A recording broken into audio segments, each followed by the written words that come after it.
Okay, guys, plants have feelings. And as an emotional response to a threatening situation, they can even scream. Is this a myth? Yeah, yeah. Have you heard this one? You know, I do remember there was a guy who took plants and hooked them up to a polygraph machine and did some tests. Well, in fact, back in the late 60s and early 70s, he was a world polygraph expert. He developed this theory that plants, eggs, yogurt, all these things have a way of communicating on an emotional level that we don't even perceive or understand. The concept of primary perception may be a little out there for some people. It means that all living organisms on Earth, from a whale, a human being, a plant, right down to a single cell, is interconnected, able to feel all sorts of emotions and to communicate with ESP. The theory was developed by the founder of the FBI's polygraph unit, Cleve Backster. I've been reading the experiments of Cleve Backster. When he thought about burning the plant, the needle on the polygraph jumped, as if the plant could actually read his mind. To put his theory to the test, the team is going to recreate some of his original experiments. First, to see if vegetation really does have feelings, they're going to get a plant, hook it up to a polygraph, subject it to physical and mental stress, and see if they get a reaction. Grant heads off to the nursery to get their victims and takes shop assistant Terry along as some extra muscle. At the Tropical Indoor Plants from Africa aisle, plant carer Cindy picks out Dracaenas, the same species used in the original Backster experiments. They unload the unsuspecting plants into the truck. Gentle, Grant. Keep your thoughts pure. It's hard when you put a plastic bag over their head. And Terry is giddy with excitement. If you could talk to the plants, just imagine it, conversing with an orange carrot. In fact, he seems a little touched by the sun. Just imagine it. What would you say to an onion? What would you say to a baby carrot? We will pray for you, Terrence. We will pray. I feel closer to the plant kingdom already. With the plants crossed off the Backster grocery list, the next item they need has just arrived at the workshop's special delivery. Grant, do you know how long we've wanted one of these? Yes. And I don't mean a box.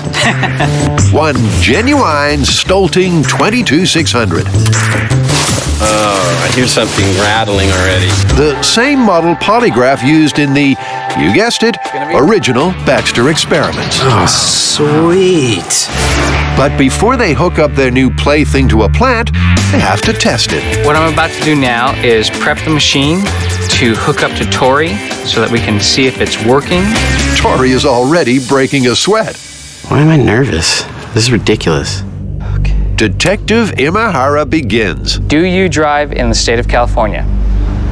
Yes. How'd I do? Did I pass that one? Okay. Do you work on a science-based reality show called Mythbusters?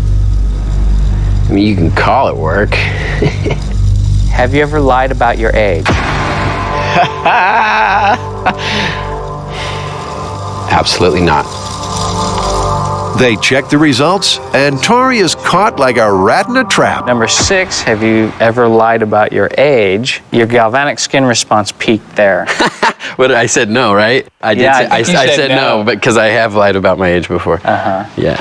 The only time I guess I would lie about my age is maybe if I was like in a situation, let's say like spring break. Wow, what integrity you have, Tori.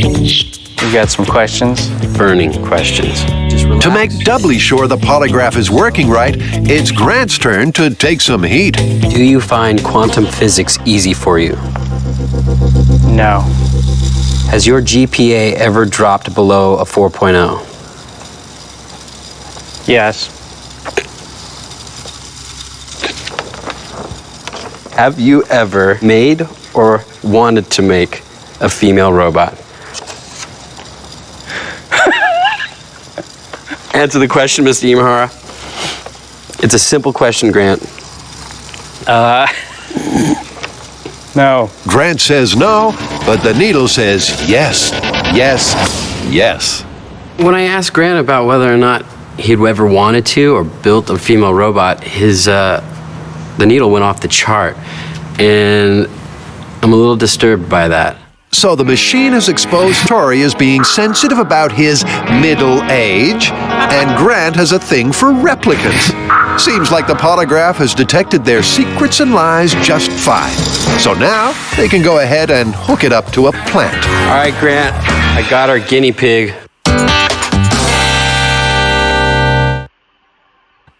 Back at Tropical Central, Adam and Jamie are testing if storm force winds can blow a piece of straw clean through a palm tree. They've built a giant air shooter and are ready to put it to the test. A high-speed camera is set up to tape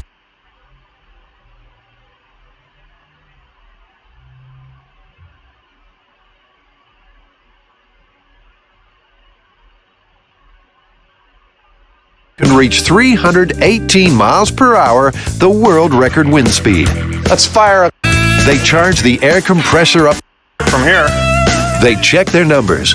We always knew they were full of wind, but the power and accuracy 300 miles an hour, give or take.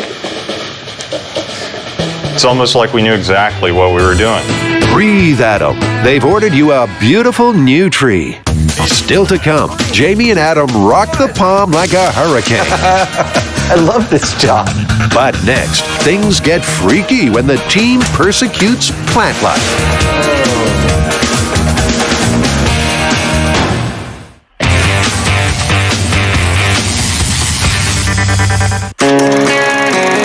Primary perception is an open the portals of your mind kind of myth, that all forms of life have feelings and can read minds.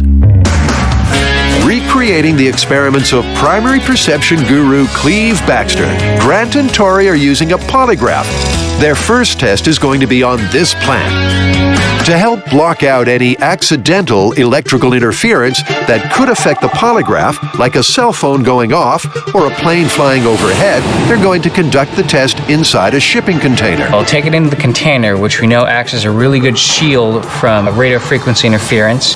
The camera crew, everybody else will be outside, so all that camera equipment's going to be out there recording us remotely. Grant and Tori clear their minds Let's go to our happy place. and become one with nature. There's definitely a little deflection there. A little slap on the leaf caused the needle on the polygraph to move. Could it mean the plant is feeling fear and pain? Plant's kind of twitching. Because he knows what's coming. To up the ouch factor, Tori pulls out the heavy artillery. Whoa, huge spike. The needle moved way more when the strength of the attack was increased. Each time we hit the plant with the fire extinguisher, the needle pinned. The boys are baffled, but move on to test if plants can read minds. This time, Tori's not going to touch the plant at all. He's just going to imagine hurting it. Think about something specific to this plant, and I want you to you have to really intend to do it. Like, I am going to do this. I'm going to kick your butt. Ready? At a good baseline, I gave it a mental picture, picturing it burning on fire. The needle jumps. Are you serious? Stop. No way. Tori had a thought, and the plant reacted. What the heck was that? I don't know. Okay, you are not touching the plant, is that correct? No, I'm not touching anything. All I'm doing is I'm staring it down and imagining it in flames. Is the Dracaena tapping into Tori's consciousness and terrified of being burnt? Okay, that's it for today. I mean, I'm not saying I believe this, but Yeah. it's kind of hard to dispute the ink. Even engineer Grant, man of science, is taking off his skeptic cap. If I were to say that it was a random occurrence, be some pretty amazing coincidences going on. It boggles the mind. They unboggle themselves enough to decide on their next move. They got some mind-blowing results, but moving and talking so close to the polygraph may have been causing vibrations that made the needle move. This time, they're going to repeat the ESP test, but with themselves outside the container. Jedi Tori sums up all his powers and shows no mental mercy. Attack 1. Hard to tell what he's thinking. He could just be constipated. Attack 2. Again, no idea, but he's obviously one sick puppy. Attack 3. Why is he smiling? Methinks Tori is enjoying this a little too much. We're running this experiment. I'm trying to keep the plant on its toes. I didn't want to just give it the same mental attack each time. Okay, that's 15 minutes. Okay. The guys compare notes, and Grant learns a lot about Tori's state of mind. Okay. At minute 4 to minute 4, 45 seconds, I gave it an angry attack. An angry attack is just I'm mad at the plant. I don't necessarily want to kill it. Minute 5 and 30 seconds to 6 minutes, I give it an evil attack. The evil attack, I'm ready to destroy it. So angry, you're just mad, but you're not going to hurt it. Well, I'm going to hurt it. I'm just not going to completely destroy it. At minute 9 to 9:30, Okay. it was a happy attack. What's a happy attack? A happy attack is being really nice to the plant, hugging it, putting it in a nice greenhouse, making it feel wanted. His methods may have been a little kooky, but Tori meant serious business. So has his series of inspired attacks made a mark on the paper? Us inside of the container, 35% of the time, the plant responded to stimuli. With us outside of the container, 28% of the time, the plant responded to Tori's psychic stimuli. So there was less needle response with the guys outside the container, but still enough to keep Baxter's theory that all life is interconnected alive. Ooh, this is weird stuff, man. Later, revenge is sweet for the Plant Kingdom. But next, Jamie and Adam finally fire their subsonic straw.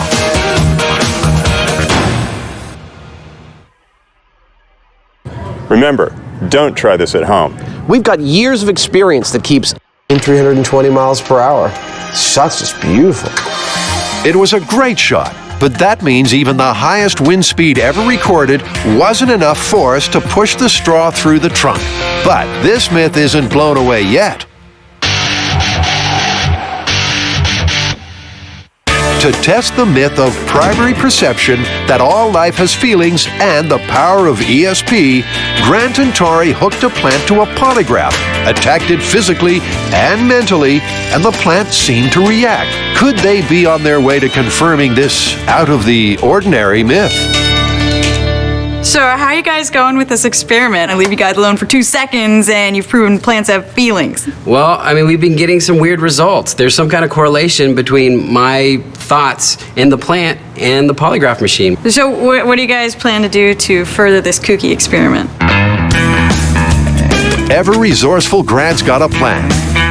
This time, the team is going to repeat their plant ESP experiment, but swap out the polygraph with an EEG machine. An EEG is actually a very sensitive voltmeter, and so it uses electrodes connected to the head to measure any electrical brainwave patterns. All living cells have electric currents running through them. Hooking up the Dracaena to the EEG might give the team more accurate results. And again, they're following in the footsteps of Cleve Baxter. The original series of experiments used an EEG machine, and this gives us the opportunity to see whether it's a real plant phenomenon or whether it's an artifact of the polygraph machine. Tori goes to town with his mental calisthenics one more time. But there's no blip on the screen. Are you having big mean thoughts or little mean thoughts? What were you thinking of? Big mean thoughts. I was just imagining tearing that plant apart in different ways. I would say that that plant's not reacting to you. No. No. The data the team has from plants is conflicting. But Baxter did plenty of other experiments on different organisms they can try. They're going to test a popular breakfast item, rich in protein, B vitamins, and most importantly, live bacteria. So we're gonna see if yogurt has emotions. Well, I mean, most people get kind of freaked out when they hear that yogurt is a live bacteria. You heard right. Emotional acidophils serve up the same thing. In the meantime, the primary perception myth is that all life, from the highly evolved to the most simple, is interlinked, aware of what is going on around it, and has psychic powers. By using a polygraph and EEG machine to detect any vibes, they subjected a plant and live bacteria to stress. Nothing happened that time. Their results haven't given them a concrete answer either way, so they're going to try another experiment, this time with human cells. White blood cells from Tori's mouth will be put into a test tube. Gold wire will be inserted into the tube and connected to the EEG. Then Tori will be tortured to see if his own cells in the tube feel his pain and freak out. Tori, would you come over here? I need to take your leukocytes. You're not gonna use that on me. Leukocytes, commonly known as white blood cells, live inside the body. A simple way to catch them is to spit. Tori horks into test tubes filled with saline solution.